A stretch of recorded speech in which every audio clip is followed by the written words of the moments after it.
السلام علیکم ورحمۃ اللہ وبرکاتہ۔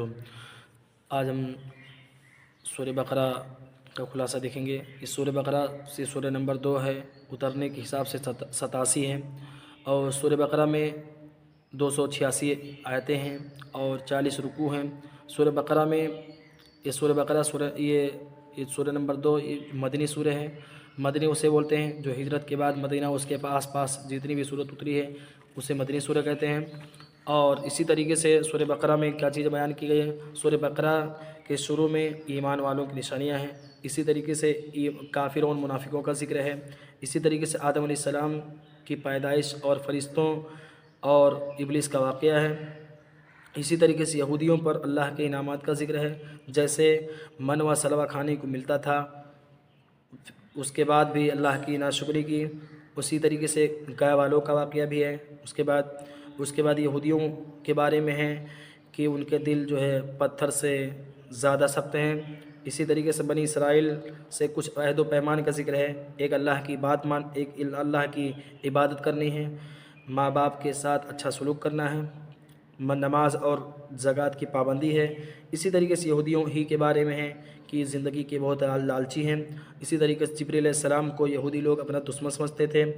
اسی طریقے سے سورہ بقرہ میں بیان ہوا ہے یہودیوں کا سلیمان علیہ السلام پر جادوگر ہونے کا الزام ہے، جب تک اللہ نہ چاہے جادوگروں کی جادوگری نہیں چلے گی۔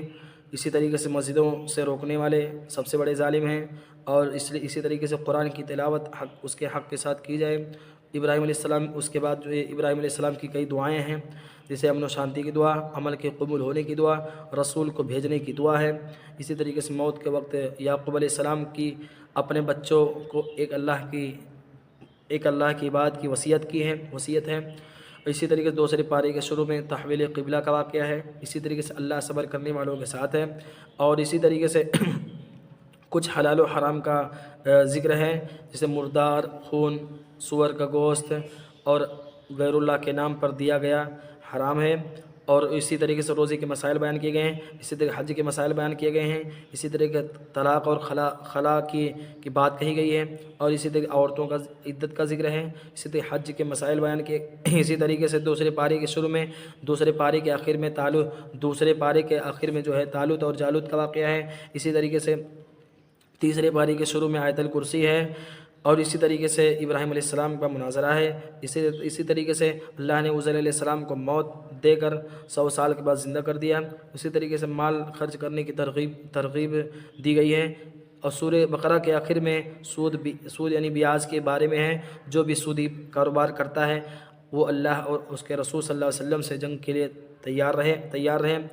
اسی طریقے سے قرآن کی سب سے بڑی آیت دین یعنی لین دین کے بارے میں ہے، اور آخر سورہ کے آخر میں دعا ہے، کیا ہے؟ دعائیں ہیں، جیسے ربنا لا تؤاخذنا ان نسینا او اخطانا، ربنا ولا تحمل علينا اصرا كما حملته على الذين من قبلنا، ربنا ولا تحملنا ما لا طاقة لنا به واعف عنا واغفر لنا وارحمنا انت مولانا فانصرنا على القوم الكافرين۔